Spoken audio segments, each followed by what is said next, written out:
حیرت سے آنکھیں پاڑ کر اسے دیکھا، پھر بے تحاشا ہنستے ہوئے جھک کر اس کا گال ہی چوم ڈالا۔ آج پہلی بار مجھے احساس ہوا ہے کہ میرا واسطہ کسی ڈمی سے نہیں، جیتے جاگتے انسان سے پڑا ہے۔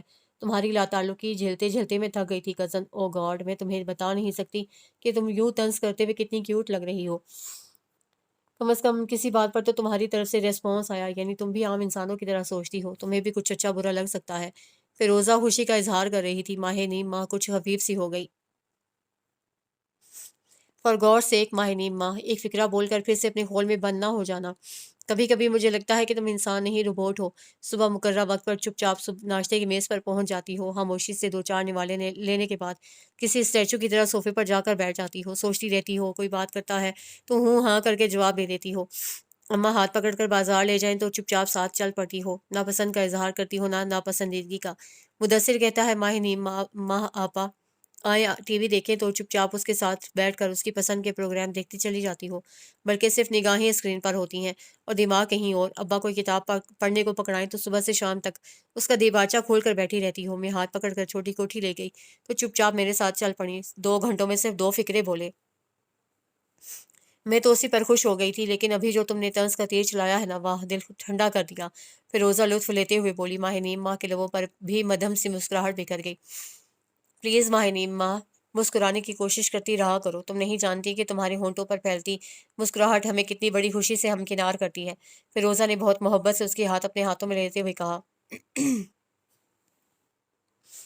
تم بے شک ہم سے ہزاروں میل دور دیس میں رہتی تھی، لیکن یقین کرو ہم نے ہمیشہ اپنے گھر کا فرد سمجھا ہے۔ بابا نے بہت چھوٹی عمر میں ہی مجھے باور کروا دیا تھا کہ میری ایک اور بہن بھی ہے، وہ چاہے ہم سے کتنی بھی دور رہے لیکن اسے ہمارے دل سے دور نہیں ہونا چاہیے۔ تایا جان، اور تم میرے بابا کو کتنے عزیز ہو، تم سوچ بھی نہیں سکتی ماہ نیم ماہ۔ میرے بابا جس سے محبت کرتے ہیں، ہماری پوری فیملی خود بخود اس شخص کی محبت میں مبتلا ہو جاتی ہے۔ میں کہتی تو ہوں کہ اماں نے بابا سے شادی کر کے غلطی کی، لیکن یہ بات تو میں یوں ہی اماں کو بلکہ زیادہ تر مدثر کو چڑھانے کے لیے کہتی ہوں۔ میرے بابا دنیا کے سب سے پیارے شخص ہیں، سر سے پاؤں تک محبت۔ اور بابا کہتے ہیں کہ اگر تمہیں اپنے تایا کے ساتھ رہنے کا موقع ملتا تو تمہیں پتہ چلتا کہ اس سراپا محبت کی تعریف پر کون پورا اترتا ہے۔ فیروزہ بول رہی تھی اور ماہ نیم ماہ کی آنکھوں سے آنسو کی لڑیاں ٹوٹ ٹوٹ کر گرنے لگیں۔ میرے ابا میاں بہت اچھے تھے فیروزہ، ان کے بغیر میرا جینے کو جی ہی نہیں چاہتا۔ روتے روتے وہ فیروزہ سے لپٹ گئی۔ فیروزہ اسے کیا چپ کرواتی، خود بھی زاروں کی طرح رونے لگی۔ قدرت کے کاموں میں دخل دینے کی جرت کون کر سکتا ہے ماہ نیم ماہ، نہ تم، نہ میں، نہ کوئی اور۔ ہم سب اللہ سے دعا کرتے رہتے ہیں کہ وہ تمہیں صبر سے نوازے، اور انشاءاللہ تمہیں صبر آ ہی جائے گا۔ فیروزہ اسے خلوص سے سمجھاتی رہی۔ تم سب لوگ بہت اچھے ہو فیروزہ، میں اگر وہاں اکیلے رہتی تو شاید پاگل ہو چکی ہوتی، یا پھر شاید خودکشی ہی کر چکی ہوتی۔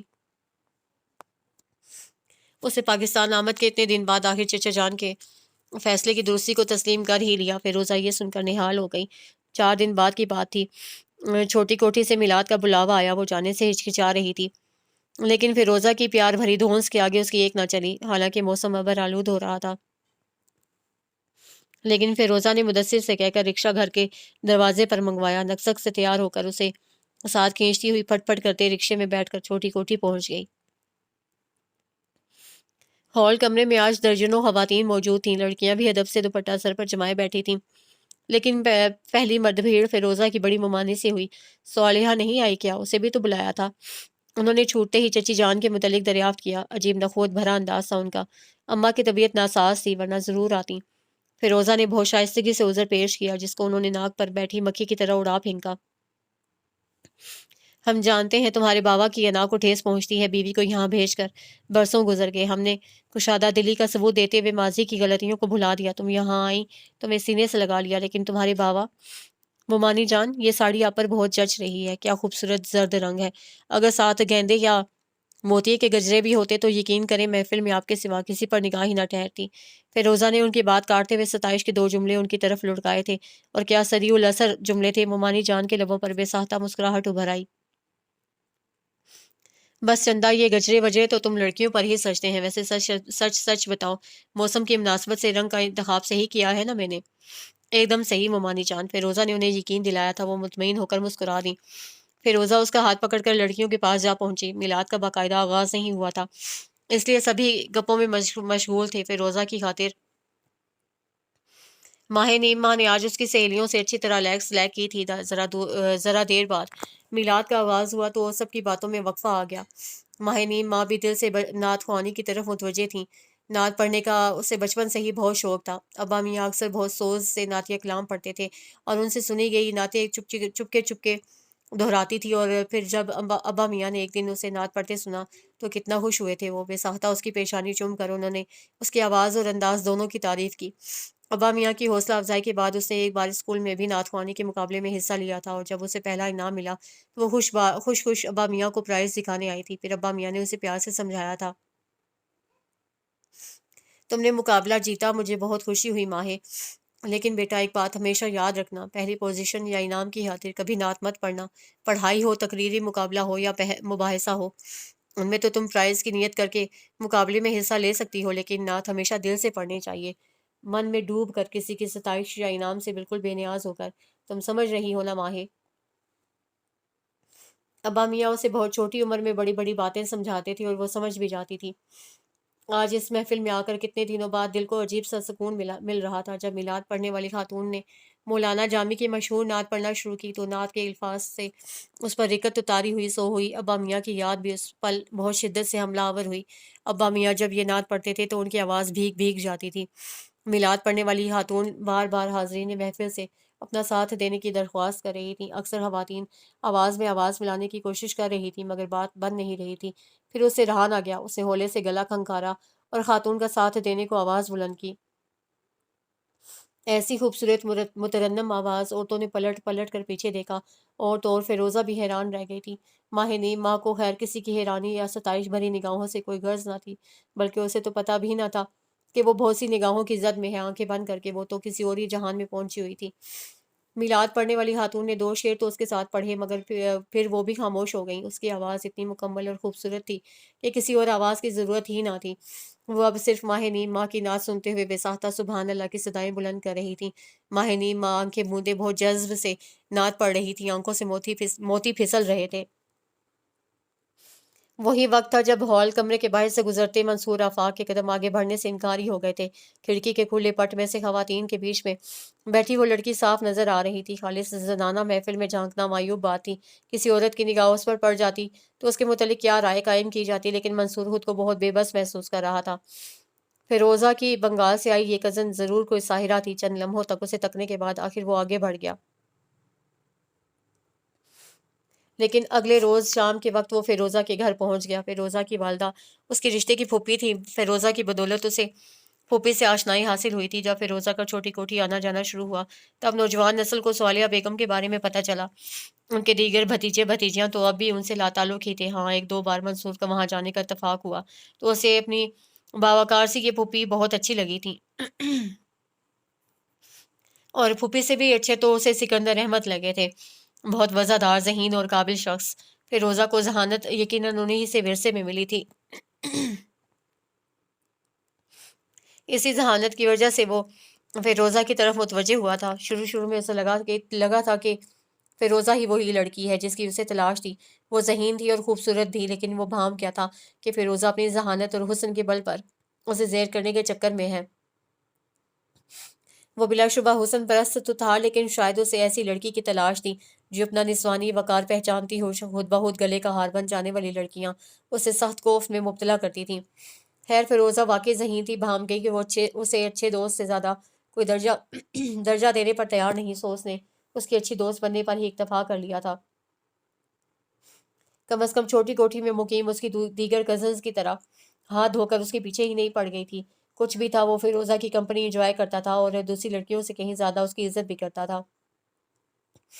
وہ ایک بہت سلجھے ہوئے خاندان سے تعلق رکھتی تھی، اور اسے کیا پتا تھا کہ اسی سلجھے ہوئے خاندان کی ایک اور لڑکی یوں اچانک اس کے حواسوں پر چھا جائے گی کہ وہ محض اسے ایک نظر دیکھنے اس کے چچا کے گھر پہنچ جائے گا۔ اس کی آمد فیروزہ کے لیے بے تحاشا حیرت کا باعث بنی تھی۔ اسے اپنی حیرت چھپانے کی ضرورت بھی نہ سمجھی، وہ خود کچھ خفیف سا ہو گیا۔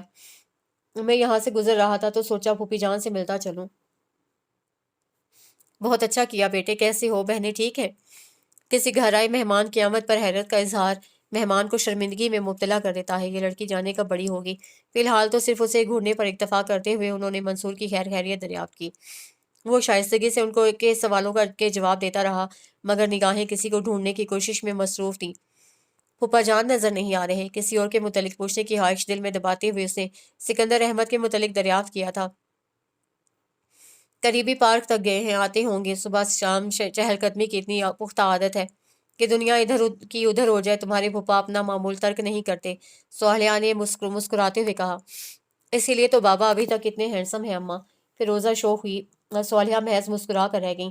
اسی لمحے سکندر بھی آ گئے تھے۔ ان کے ہمراہ وہ شخصیت بھی تھی جس کی کشش منصور کو یہاں کھینچ لائی تھی۔ ارے واہ، منصور میاں آئے ہوئے ہیں۔ سکندر اسے بہت تپاک سے ملے۔ ان سے معانقے کے بعد منصور نے پاس کھڑی ماہ نیم ماں کو بھی بہت شائستگی سے سلام کیا تھا، ہاتھ بڑھانے سے گریز کیا تھا۔ ابراہیم کا حشر اسے اچھی طرح یاد تھا۔ یہ ماہ نیم ماں ہے، فیروزہ کی بہن اور میری دوسری بیٹی۔ چچا جان نے اس کا منصور سے تعارف کروایا۔ اس نے سر ہلا دیا۔ ماہ نیم ماں فقط 2 سیکنڈ وہاں کھڑی رہی ہوگی، پھر چپ چاپ کمرے میں گھس گئی۔ منصور اس روز وہاں 2 گھنٹے بیٹھا تھا، مگر اسے کمرے سے نہ نکلنا تھا، نہ نکلی۔ ناکام و نامراد وہ واپسی کے لیے اٹھ کھڑا ہوا۔ آپ کے ساتھ بہت اچھی نشست رہی پھپھا جان، اب چلتا ہوں۔ ان 2 گھنٹوں میں اس نے خطے کی تازہ ترین سیاسی صورتحال پر سکندر کے ساتھ سیر حاصل گفتگو کی تھی، لیکن اس گفتگو کو آخر کتنا طول دیا جا سکتا تھا؟ آخر وہ اجازت لے کر اٹھ کھڑا ہوا۔ کھانے کا وقت ہو رہا ہے، کھانا کھا کر جانا بیٹے۔ صالحہ نے اسے محبت بھرے اصرار سے روکا۔ ارے نہیں پھوپھی جان، کھانا پھر کبھی صحیح، ایک دوست نے ڈنر پر انوائٹ کیا ہوا ہے، وہ میرا منتظر ہوگا۔ اس نے لسان سے انکار کیا۔ چلو یوں کرتے ہیں، اتوار کو تمہاری باقاعدہ دعوت کر دیتے ہیں، تو برخوردار اتوار کا لنچ آپ ہمارے ساتھ کیجیے گا۔ سکندر احمد نے شگفتگی سے مسکراتے ہوئے مخاطب کیا۔ اگر زیادہ تکلف نہ کرنے کی یقین دہانی کروا دیجیے تو حاضر ہو جاؤں گا۔ آپ تشریف لے آئیے گا، ہم آپ کو فقط دال چاول پر تنخواہ دیں گے۔ فیروزہ نے مسکرا کر کہا۔ سبھی ہنس پڑے۔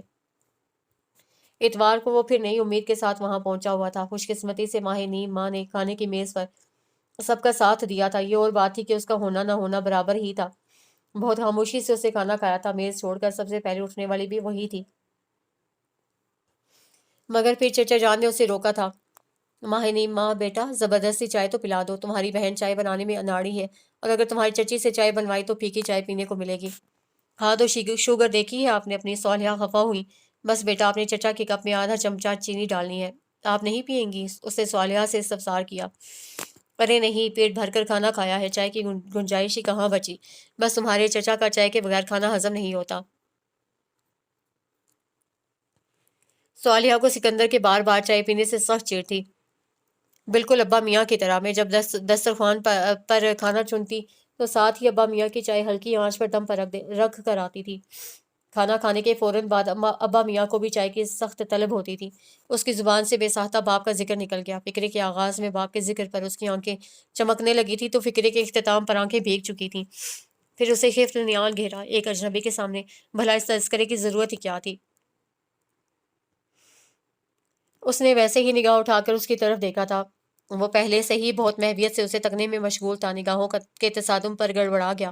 اگر آپ کو زحمت نہ ہو تو 1 کپ چائے میرے لیے بھی بنا دیجیے گا، چائے کے بغیر میرا بھی کھانا ہضم نہیں ہوتا۔ اس مغرور حسینہ کی کسیلی نگاہ کتاب نہ لاتے ہوئے منصور نے جھٹ چائے کی فرمائش کر ڈالی۔ وہ گردن ذرا سا ہلا کر بنا کچھ کہے پلٹ گئی۔ منصور نے گہرا سانس اندر کھینچا۔ یہ اس کی زندگی کا انوکھا ترین تجربہ تھا۔ وہ خود مردانہ وجاہت کا شاہکار تھا اور اسے بخوبی آگاہ بھی تھا۔ لڑکیاں اس پر دیوانہ وار مرتی تھیں، اور جو شرم و حیا کی ماری کچھ کہنے کی ہمت نہ کر سکتی تھیں، وہ چور نگاہوں سے اسے تکتی رہتی تھیں۔ زندگی میں پہلی بار کوئی لڑکی یوں اس کے حواسوں پر چھا رہی تھی کہ اس کی موجودگی میں وہ گرد و پیش سے بے خبر ہو جاتا تھا۔ حالانکہ ابھی تک تو وہ اس کے متعلق ٹھیک سے جان بھی نہ پایا تھا۔ آج یہاں آنا اس لیے سود مند رہا کہ ماہ نیم ماہ کے متعلق کچھ معلومات کا حصول ممکن ہو گیا۔ وہ تو چائے کی ٹرے تھما کر پھر غائب ہو گئی تھی۔ منصور کو پتا تھا کہ انتظار فضول ہوگا، سو جلد ہی اجازت لے کر اٹھ کھڑا ہوا۔ مدثر بھی کتابیں لے کر اس کے ساتھ ہی نکلا تھا۔ اسے کمبائن اسٹڈی کے لیے کسی دوست کی طرف جانا تھا۔ چلو یار، کیا پیدل مارچ کرو گے؟ میں ڈراپ کر دیتا ہوں۔ اسے مدثر کے انکار کے باوجود اسی گاڑی میں بٹھا لیا۔ 10-12 منٹ کے سفر میں ماہ نیم ماہ کے متعلق کچھ ضروری معلومات حاصل ہو گئی تھیں۔ وہ اپنے ماں باپ کی اکلوتی اولاد تھی۔ ماں باپ اس دار فانی سے کوچ کر چکے تھے۔ کچھ عرصے پہلے اس کے والد کے انتقال کے بعد سکندر احمد اسے بنگلہ دیش سے پاکستان لے آئے تھے، اور اب چچا کے خاندان کے سوا دنیا میں اس کا کوئی نہ تھا۔ اسے مدثر کو بچہ جان کر اسے سب کچھ پوچھ ڈالا تھا، لیکن مدثر نہ تو بچہ تھا نہ بے وقوف۔ رات گئی جب وہ گھر واپس لوٹا تو آتے ہی اسے فیروزہ کو ساری رپورٹ دی۔ وہ تو سنتے ہی اچھل پڑی۔